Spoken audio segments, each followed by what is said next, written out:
Саламатсыңарбы 4-класстын окуучулары? Кайрадан кыргыз тили сабагын улантабыз. Адаттагыдай эле китеп дептерлерди алып, ыңгайлуу отуруп сабакты жакшылап көрөбүз.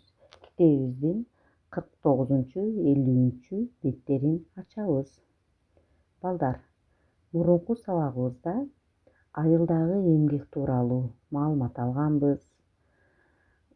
Көнүгүүлөрдүн түрлөрүн аткарганбыз.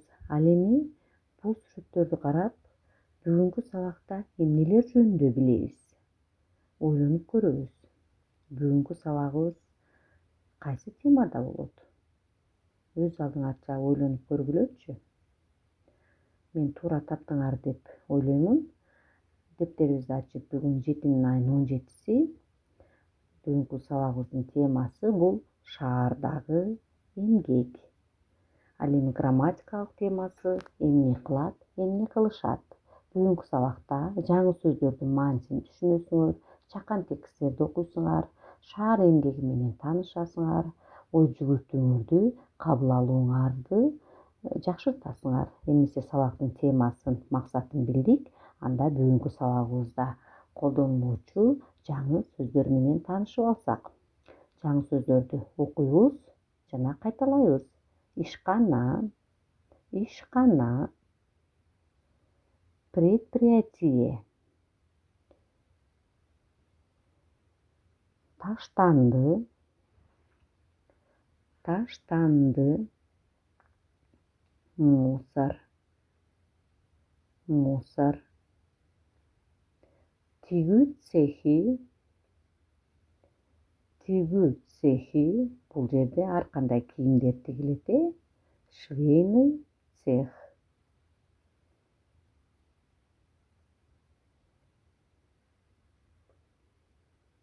Эл аспаптар оркестри, эл аспаптар оркестри, оркестр народных инструментов. Жаңы сөздөр менен таанышып алдык. Анда китебибиздин 49 бетиндеги 2-көнүгүүнү окуйбуз жана мазмунун түшүнөбүз. Витя айтып жатат: Таня эжем менен Оля эжем Ош шаарында жашашат. Экөө тең тигүү цехинде иштешет. Эжем кыздардын көйнөктөрүн тигет, Оля эжем шым тигет. Анвар жездем тазалык ишканасында айдоочу. Шаардагы таштандыларды машина менен сыртка ташыйт. Демек, текстти тааныштык. Анда белгиленген сөздөргө суроо беребиз. Жашашат, иштешет деген сөздөрүбүздү кара сөз менен белгилеп жазыптыр. Демек, бул суроого кандай суроо беребиз? Жашашат, иштешет көптүк санда айтылып жатат. Кандай суроо беребиз? Эмне кылышат деген суроону беребиз. Биз грамматикалык теманы кайталап жатабыз. Тигет, ташыйт. Бул сөздөргө кандай суроо берилет? Тигет, ташыйт. Ойлонуп көрөбүз. Биз мурунку сабакта дагы бул суроолорду бергенбиз. Эмне кылат?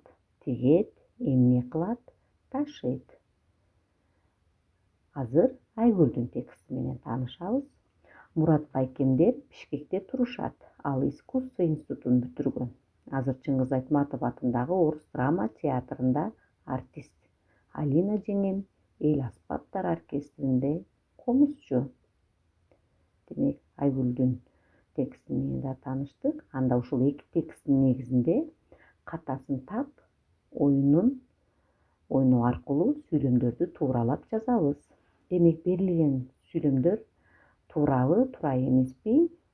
Окуп текшерип көрөбүз тексттин негизинде. Андан соң аткарууга өтөбүз. Эжем тазалык ишканасында иштейт. Оля Бишкек шаарында жашайт. Мурат тигүү цехинде иштейт. Алина жеңем эл аспаптар оркестринде комузчу. Эгерде туура эмес болсо, тууралап жазабыз. Ар бир сүйлөмгө кылдаттык менен көңүл буруп окуп, андан соң жазгыла балдар.